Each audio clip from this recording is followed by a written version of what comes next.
لو عايز تعرف الطريقه الافضل في نظافه المطبخ وازاي تحافظ عليه وازاي تتعامل معاه وتستعمله ويعيش معاك العمر كله، تابع معايا الفيديو للنهايه عشان في الاخر هنقول شويه حاجات كده لازم تخلي بالك منها وانت بتتعامل مع المطبخ. بس في نهايه الفيديو يلا بينا. السلام عليكم ورحمه الله وبركاته، ازيكم عاملين ايه؟ يا رب تكونوا بخير. معاكم سلامه عشري ودي قناه مطبخ العمر. لو اول مره تشوفني طبعا لازم تشترك في القناه وتفعل الجرس وتضغط لايك علشان هنقول كلام كتير قوي مهم، فهتنسى تعمل الكلام ده في الاخر. نخش في الموضوع على طول. الفيديو بتاع النهارده هنتكلم فيه ازاي انضف مطبخي وازاي اتعامل معاه وازاي ان انا احافظ عليه علشان يعيش معايا لاطول فتره ممكنه ويبقى مطبخ العمر بامر الله. اول حاجه طبعا احنا هنتكلم عن المطابخ الحديثه. المطابخ الحديثه النهارده اللي هي في الالوميتال او في الخشب، كلادنج في الالوميتال او كانت البوليلاك او الاتش بي ال او اللامي جلوس او البي في سي في الاخشاب. طيب مبدئيا خلاص موضوع مزيلات الدهون بقى ومزيلات الروائح ومزيلات العرق كمان، الموضوع ده ننساه خالص. كل المطابخ الحديثه حاليا عليها طبقه الحمايه الخارجيه اللي هي الجلوسي.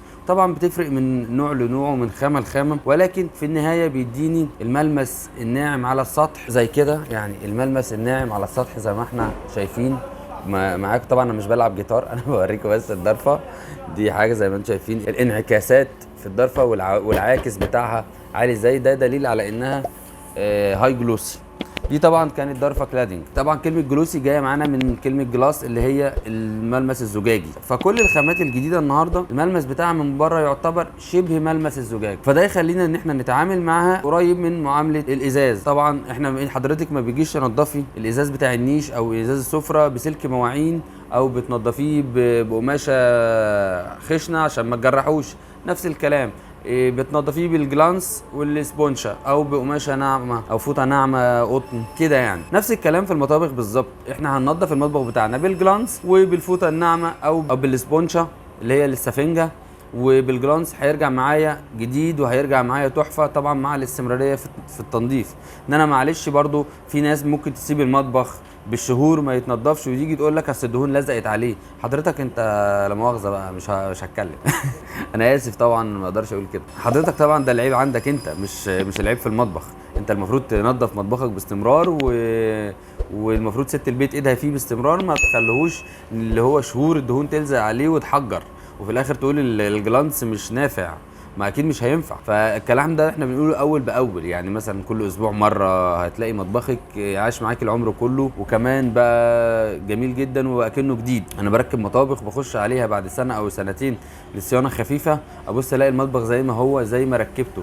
وبدليل هتلاقي على القناه عندنا هنا شويه مطابخ معموله مكتوب العنوان بتاعها من سنتين وزي ما هو من سنه ومش كده. يعني في مطابخ ما بنصورهاش تحت التركيب، بنصورها بعد سنه ونص ولا سنتين من تركيبها وبنلاقي المطبخ زي ما هو. ده لان ست البيت محافظه على مطبخها، تستخدم الطرق اللي قلنا لها عليها في التنظيف وطرق المعامله. الحاجات بقى اللي تخلي بالك منها، في ظاهره كلنا خلي بالنا منها، هي كيس الزباله او كيس المهملات اللي بيتعلق في المقبض بتاع الضرفه. يا ريت ده يا جماعه بلاش منه علشان ده بيأثر على مفصلات الظرف. طبعا مش كل الناس بتعمل كده، بس ده برضو بنشوفه والله. يعني ما حدش يضحك ولا حد يستهزأ بالكلام، لان ده كله احنا بنشوفه من واقع تجاربنا ومن واقع حياتنا العمليه مع الشغل ومع الناس. ده بيأثر من عمر المفصله، ده بيبوظها، لان طبعا حضرتك بتزودي حمل تقيل تاني على المفصله وانت مش واخده بالك. انت بتحطي الكيس خفيف وتبداي تحطي فيه الحاجه، ولكن التقل ده ومع الحمل بيبوظ المفصلات. ومن الحاجات برضو اللي لازم اخلي بالي منها وانا بستخدم مطبخي وانا بنضفه وانا بحافظ عليه، المواد الكيماويه اللي هي تركيزها عالي.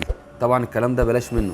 احنا قلنا هو مجرد الجلانس لو حضرتك سبتي دهون يبقى مزيل دهون بسيط ويتشال فورا من على سطح المطبخ، ما يقعدش عليه فتره طويله، علشان المواد الكيميائيه دي بتتفاعل اكيد مع الايه، مع الاخشاب ومع الكلادنج او الالوميتال. زي ما قلنا لحضرتك هو بس مجرد الجلانسه والسبونشا والمطبخ هيرجع جديد تاني وهيرجع بيبرق. بالنسبه بقى للمطابخ الخشب برضو نفس الكلام. يعني المطابخ اللي هي الحديثه بوليلاك او الاكليريك او الاتش بي ال برضو نفس الكلام. ممكن بس نزود معاها اللي هو البليد للتلميع مش اكتر من كده. طبعا كل ستات البيوت عارفه ازاي تستخدم البليدج وعارفه ازاي تنظف بيه.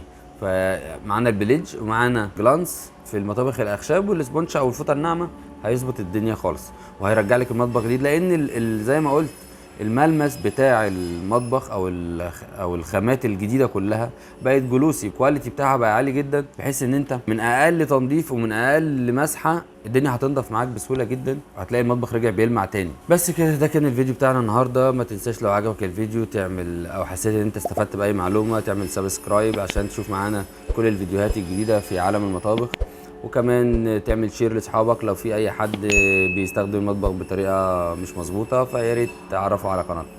كان معكم سلام عشري، اشوفكم الحلقه الجايه. سلام.